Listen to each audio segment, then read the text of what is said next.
વડોદરા હરણીકાંડની ઘટના બન્યા બાદ તંત્ર સફાળું જાગતા રાજ્યભરમાં આવેલ તળાવમાં ચાલતી બોટિંગની સુવિધાની તપાસ તંત્ર દ્વારા હાથ ધરાઈ છે।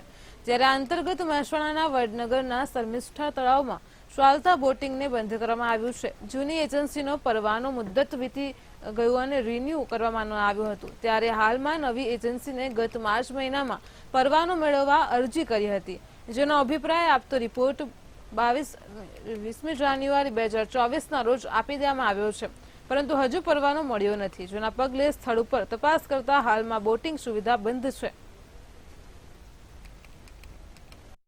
સુવિધા બંધ કરવામાં આવી છે। એનું કારણ છે કે જ્યાં બરોડામાં જે હરણ તળાવમાં જે બનાવ બન્યો એ નિમિત્તે આજે અત્યારે બોટિંગ સુવિધા બંધ કરવામાં આવેલી છે અને વડનગરની અંદર નવી એજન્સી એ અત્યારે એજન્સીનું આવી ગયેલું છે અને જ્યારે પરવાનગી મળશે ત્યારે આ બોટિંગ સુવિધા ચાલુ કરવામાં આવશે।